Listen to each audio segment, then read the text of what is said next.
Hello student, last टॉपिकमध्ये आपण बघितलं होतं uses of dimensional analysis. Okay, त्याच्यामध्ये आपण तीन युजेस घेतले होते. फर्स्ट जो यूज आहे तो होता to check the correctness of physical equations.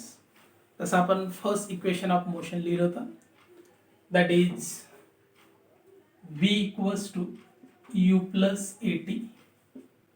या इक्वेशनमध्ये सगळ्याच टर्मची डायमेन्शन जी आहे, ज्याला आपण डायमेन्शनल फॉर्म्युला म्हटलं होतं, ते जर सेम असेल तर याचा अर्थ हे इक्वेशन कसं आहे, डायमेन्शनली करेक्ट. तर ह्यालाच म्हटलं होतं आपण dimension of L H S equals to dimension of R H S. असं जर असेल तर हे इक्वेशन डायमेन्शनली करेक्ट असते. आणि यालाच म्हटलं होतं आपण principle of homogeneity of dimensions. Okay, second use होता to establish the relationship between the related physical quantity. Okay, याच्यामध्ये एक एक्झाम्पल घेतलं होतं आपण, कोणता, period of simple pendulum is depend on length and acceleration due to gravity. आणि by using dimension आपण obtain केलं होतं T equals to 2 under root L upon जी.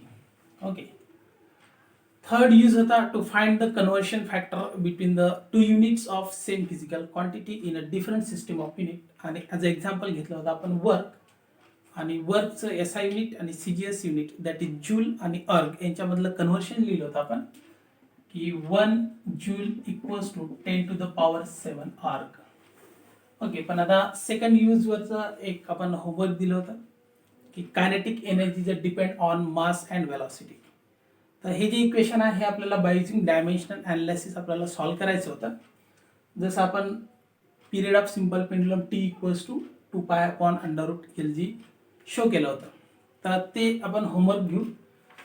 तर गिव्हनमध्ये काय म्हटलं होतं की kinetic energy is depend on mass and velocity. त्याला आपण काय लिहिणार की kinetic energy is directly proportional to mass and kinetic energy is directly proportional to velocity. Combinedly याला काय लिहिणार की kinetic energy is directly proportional to m⁴ आणि v⁴b.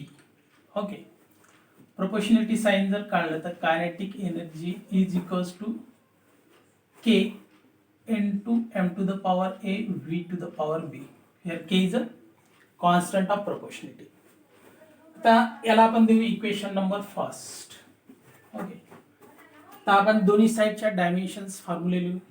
तर कायनेटिक एनर्जीचा डायमेन्शन फॉर्म्युला काय की m⁴1 l⁴2 t⁻⁻2 equals to k into माससाठी dimensional formula असेल m⁴1 l⁴0 t⁴0 it's power a. वेलॉसिटीसाठी dimensional formula that is m⁴0 l⁴1 t⁻⁻1 and it's power b. आता हे जे पॉवर्स आहे या पॉवरनं आपण या सिम्बॉलच्या पॉवरला मल्टिप्लाय करणार. So which is equals to a in bracket m⁴a into 1 that is a 0 into a l⁴0 t⁻0. Similarly इथं सुद्धा आपण b न मल्टिप्लाय करणार पॉवर्सला m⁴0 l⁴b t⁻⁻b. आता बेस जो आहे तो सेम आहे आणि मग त्याच्या पॉवरची आपण ॲडिशन करणार. इथं मासचा पॉवर ए आहे, इथं मासचा पॉवर 0 आहे, म्हणजे m⁴ इथे येईल a. So m⁴a. इथं एलचा पॉवर 0 आहे, इथं एलचा पॉवर b आहे. So 0 plus b that is b. So l⁴b. इथं होईल t⁻⁻b. ही डायमेन्शन ॲज इट इज येईल. So that is m⁴1 l⁴2 t⁻⁻2. तर दोन्ही साईडचे जे पॉवर आहे सिमिलर क्वांटिटीचे ते आपण इक्वेट करणार. आणि म्हणून इथं mचा पॉवर 1 आहे, इथं mचा पॉवर a आहे, म्हणजेच a इक्वल्स टू मिळेल 1. इथे lचा पॉवर 2 आहे, इथे lचा पॉवर b आहे, म्हणजेच b इक्वल्स टू मिळेल 2. सिमिलरली इथं का मिळेल तर -2 इक्वल्स टू -b. मायनस हे मायनस कॅन्सल होईल. म्हणजे थोडक्यात आपण काय ऑब्टेन केलं ए आणि बीच्या व्हॅल्यू, इथं एची व्हॅल्यू मिळाली 1, बीची व्हॅल्यू मिळाली 2. आता ह्या व्हॅल्यू प्लेस करणार आपण इक्वेशन फर्स्टमध्ये. आता कायनेटिक एनर्जी इक्वल्स टू का होईल, so kinetic energy equals to, so that is a from equation first, kinetic energy equals to that is a k into m to the power 1 आणि v to the power 2. आपल्याला माहित आहे की kinetic एनर्जीचा जो formula आहे तो आहे half mv square, k ची व्हॅल्यू असली पाहिजे that is a half mv square. तर त्या होमवर्कसाठी अशा पद्धतीचं जे आन्सर आहे ते एक्सपेक्टेड होतं.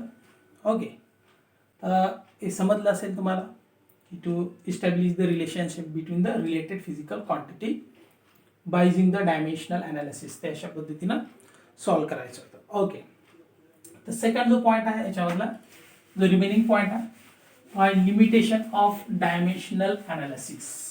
Okay, so limitations of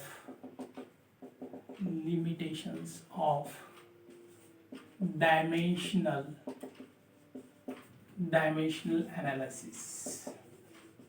okay, तर आता डायमेन्शनल अनालिसिसचे लिमिटेशन जे आहे ते काय आहेत किंवा विच आर द डिसएडव्हान्टेजेस ज्याला म्हणून आपण किंवा लिमिटेशन्स. ओके, त्याच्यामधला फर्स्ट लिमिटेशन जो आहे तो फर्स्ट लिमिटेशनमध्ये काय म्हटलं आहे की the value of dimensionless constant can be obtained by using the experiment only, or the value of the dimensionless constant can be obtained with the help of experiment only. Okay, म्हणजे आता जे dimensionless constant असतात तर त्यांची जी value आहे तर ती आपल्याला डायमेन्शनल अनालिसिसच्या साहाय्याने ऑप्टेन करता येत नाही, तर ती आपल्याला एक्सपेरिमेंटच्या साहाय्यानेच काय करता येते, ऑप्टेन करता येते. ओके, सो फॉर एक्झाम्पल काय की आपण पिरियड लिहिला, period T equals to that is a K into square root of L upon C. तर आता हा जो आहे तो डायमेन्शनलेस कॉन्स्टंट आहे आणि याची व्हॅल्यू आपल्याला डायमेन्शनल अनालिसिसनं ऑप्टेन करता येत नाही. तर याची व्हॅल्यू आपण काय लिहिली होती, याची व्हॅल्यू लिहिली होती that is a 2π√L upon C. तर ही 2π जी आहे ती एक्सपेरिमेंटली ऑप्टेन केलेली व्हॅल्यू आहे. ओके, आणि म्हणून that is the first limitation of the dimensional analysis. काय की the value of dimensionless constant, the value of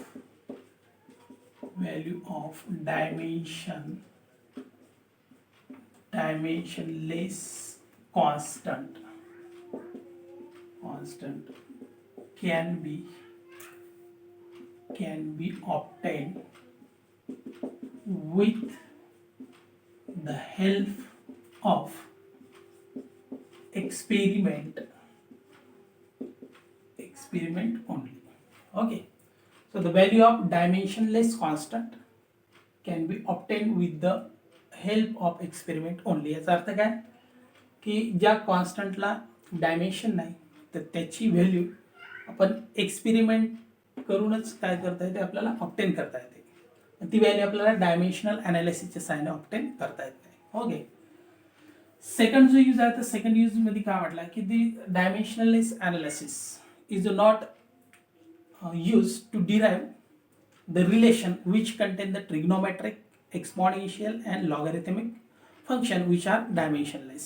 okay, म्हणजे आता डायमेन्शनल अनालिसिसच्या साहाय्याने आपण असं रिलेशन या ते डिराईव्ह करू शकत नाही की ज्याच्यामध्ये ट्रिग्नोमेट्रिक फंक्शन असेल, एक्सपोनेन्शियल फंक्शन असेल किंवा लॉगॅरिथमिक फंक्शन असेल, because that functions are dimensionless functions. Okay, आपल्याला माहिती आहे की ट्रिग्नोमेट्रिक फंक्शन जसं साइन थीटा आहे. Okay, sine theta equals to काय लिहितो आपण की अपोजिट साइड अपॉन हायपोटॅमस. तर hypotenuse is also one of the side, म्हणजे अपोजिट साइड सुद्धा आपण मेजर करणार मीटरमध्ये.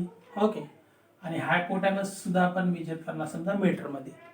तर it is the ratio of two similar quantity, आणि म्हणून सिमिलर क्वांटिटीचा जर रेशिओ असेल तर त्याला डायमेन्शन राहणार नाही. ओके, जसं एक्सपोनेन्शियल फंक्शन आहे किंवा लॉगॅरिथमिक फंक्शन आहे, तर हे जे फंक्शन्स आहेत हे डायमेन्शनलेस फंक्शन आहेत. आणि मग असं डायमेन्शनलेस फंक्शन जर एखाद्या रिलेशनमध्ये जर असेल तर ते रिलेशन आपल्याला बाय युजिंग द डायमेन्शनल अनालिसिसनं डिराईव्ह करता येत नाही. ओके, तर सेकंड यूज काय the dimensional analysis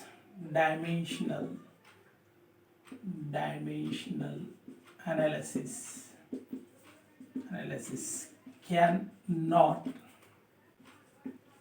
be used to obtain relation or to derive relation, okay, to derive relation which contain trigonometric comma exponential and logarithmic function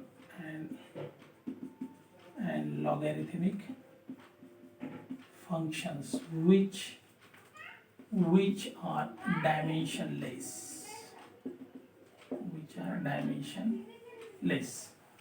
Okay, so dimension analysis cannot be used to derive or to obtain the relation which contain the trigonometric, exponential, logarithmic function which are dimensionless. For example, that is sin theta, cos theta, trigonometric, exponential e to the power x or e to the power x square, logarithmic log of x. असे जर function असतील तर ते आपल्याला dimension ॲनालिसिसच्या सहाय्याने obtain करता येत नाही. ओके, थर्ड जे लिमिटेशन आहे, okay, so this method is not useful if the constant of proportionality is not a dimensionless quantity. म्हणजे आता कॉन्स्टंट ऑफ प्रोपोर्शनलिटी समजा डायमेन्शनलेस नसेल, म्हणजेच कॉन्स्टंट ऑफ प्रोपोर्शनलिटीला जर डायमेन्शन असेल, ओके, तर अशासाठी आपण डायमेन्शनल ॲनालिसिस ही मेथड जी आहे ती यूज करू शकत नाही. ओके, थर्ड यूज आपण बघू. This method is not useful. This method is not useful if constant of proportionality is not dimensionless quantity.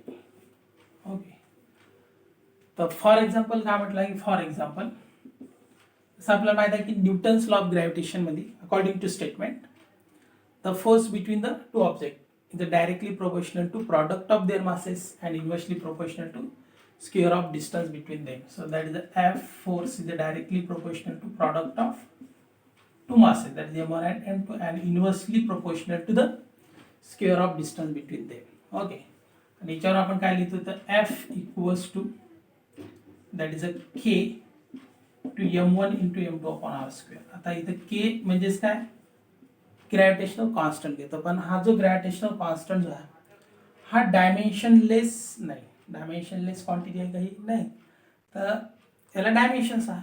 आणि म्हणून आपण हे जे रिलेशन आहे बाय युजिंग डायमेन्शनल ॲनालिसिस आणि ऑब्टेन करता येतं. जसं आता आपण कायनेटिक एनर्जीसाठी प्रूव्ह केलं तर तसं याला आपल्याला कायनेटिक एनर्जीसाठी प्रूव्ह करता येत नाही. ओके, तर हा झाला थर्ड लिमिटेशन. फोर्थ लिमिटेशन काय की if the correct equation contain more number of terms of a same dimension, म्हणजे एखादं फिजिकली किंवा डायमेन्शनली करेक्ट इक्वेशन आहे, ओके, आणि डायमेन्शनली करेक्ट इक्वेशन असेल तर त्याच्यामधल्या ज्या टर्म्स आहेत त्या सगळ्यांची डायमेन्शन सेम असणार. तर असं जर समजा एखादं करेक्ट इक्वेशन असेल की ज्याच्यामध्ये मोर नंबर ऑफ टर्म्सची डायमेन्शन सेम असेल तर त्याच्यामध्ये it is not possible to know about the presence of the quantity by using the dimensional equations. Okay, तर याचा अर्थ काय होतं की जसं आपण एक इक्वेशन थर्ड इक्वेशन घेऊ आपण, that is V square equals to 2as. तर ॲक्च्युअल इक्वेशन आपल्याला माहिती आहे काय की V square equals to U square plus 2as. आता प्रत्येक टर्मची डायमेन्शन जर आपण फाइंड आउट केली तर प्रत्येक टर्मची डायमेन्शन काय आहे ते m raise to 0 l raise to 2 t raise to -2 ही प्रत्येक टर्मची डायमेन्शन आहे. आणि प्रत्येक टर्मची डायमेन्शन सेम असेल तर गिवन इक्वेशन जे आहे हे डायमेन्शनली करेक्ट आहे. ओके, आता इक्वेशन आपण असं जरी लिहिलं तर हे इक्वेशन सुद्धा आपल्याला डायमेन्शनली करेक्ट मिळते. पण या इक्वेशनमध्ये मिस झालेली जी टर्म आहे ती आहे यू स्क्वेअर. म्हणजे फक्त डायमेन्शनल अनालिसिसचा जर आपण विचार केला तर आपण असं म्हणू की दिस इक्वेशन इज अ डायमेन्शनली करेक्ट. म्हणजे डायमेन्शनल अनालिसिस आपल्याला या मिसिंग टर्म बद्दल सांगत नाही की या इक्वेशनमध्ये ही टर्म मिस आहे. Okay, so that gives the limitation. तसं फोर्थ जो यूज आहे तर फोर्थ यूज काय की if the correct equation has some more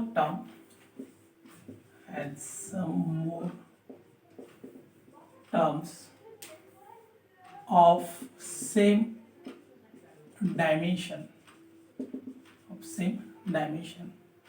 then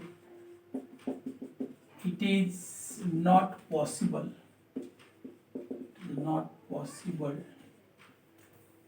to know about presence of the term by dimensional equation.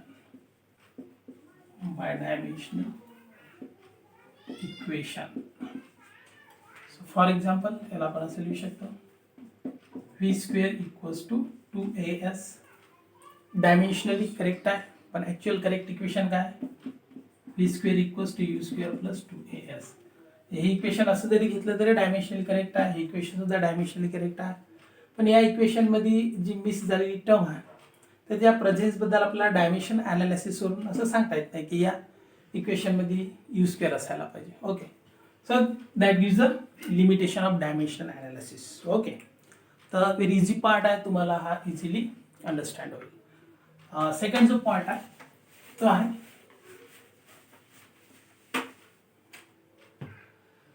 Accuracy. Okay, accuracy, precision and uncertainty in measurement.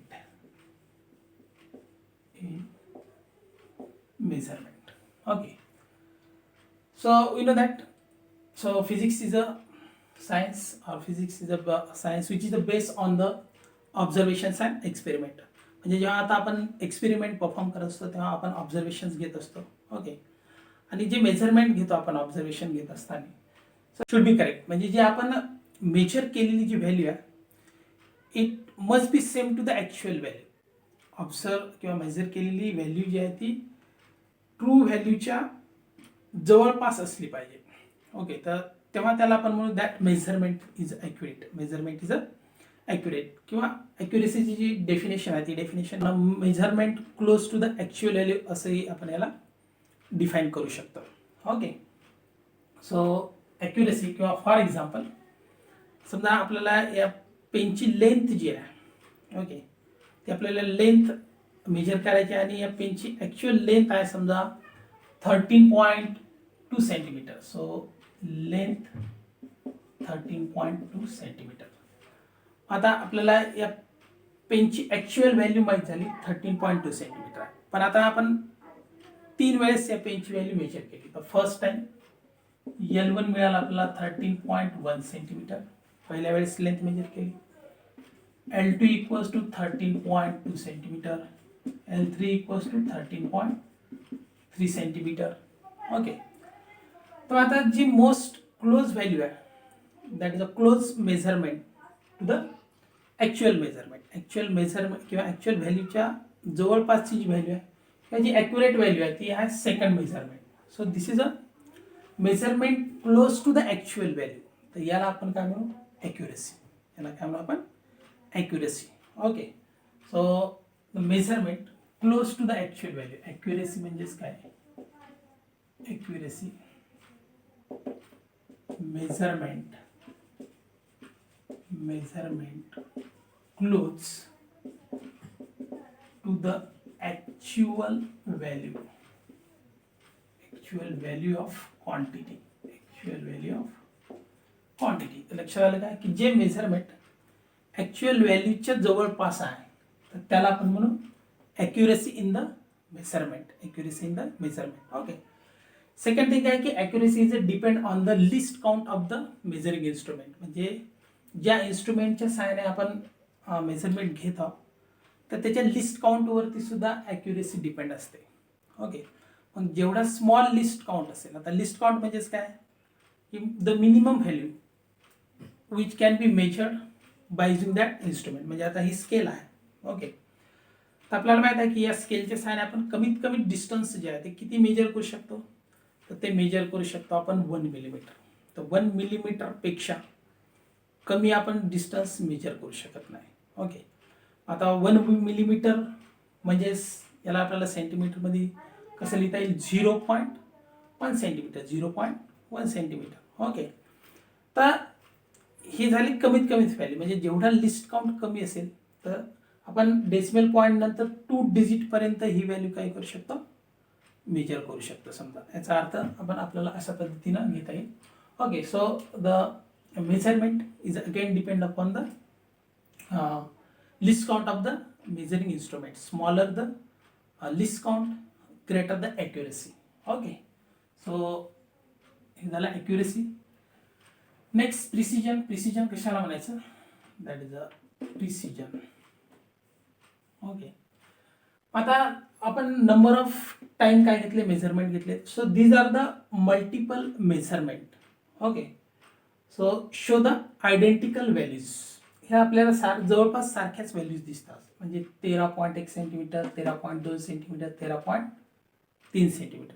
म्हणजे जे multiple measurement आहेत आणि जे काय शो करतात की आयडेंटिकल व्हॅल्यूज शो करतात. Multiple measurement shows the identical values, तर त्याला म्हणायचं precision. Okay. So multiple measurement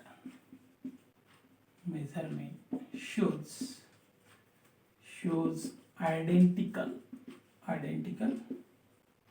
values. Okay. So it's called precision in measurement. So it's called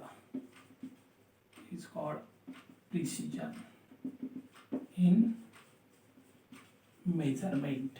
Okay. So for example, here's the example, that is a 13.1, 13.2, 13.3. Okay. So these are the precise measurement. हे काय precise measurement. म्हणजे आता एखादं measurement जर accurate असेल तर ते precise सुद्धा असू शकते.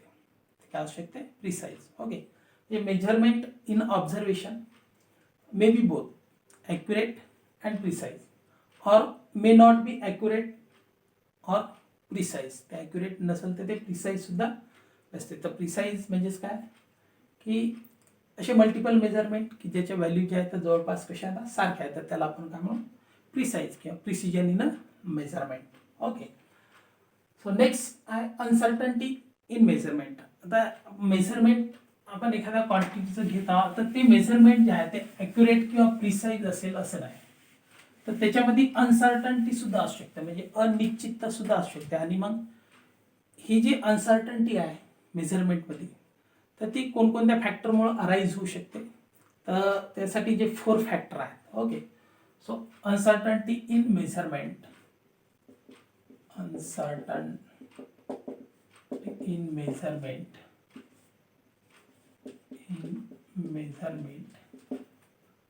arises due to. ओके. ही जी अनसर्टन्टी आहे मेजरमेंट म्हणजे ती कशामुळे येऊ शकते, क्वालिटी ऑफ मेजरिंग इन्स्ट्रुमेंट, ज्याला आपण measuring instrument. Okay.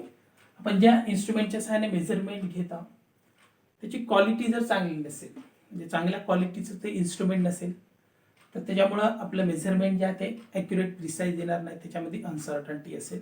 Okay. Second, skill of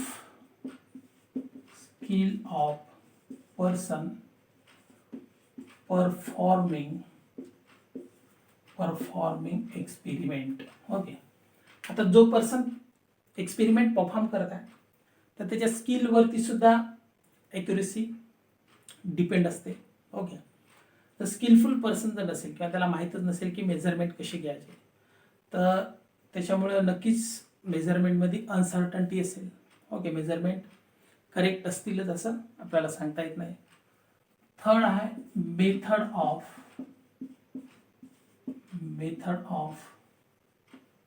measurement. Method of measurement. Okay, तर वेगवेगळ्या पद्धतीने आपल्याला मेजरमेंट घेता येते तर ती मेथड सुद्धा महत्त्वाची आहे. ओके, आणि फोर्थ आहे एक्सटर्नल अँड internal factor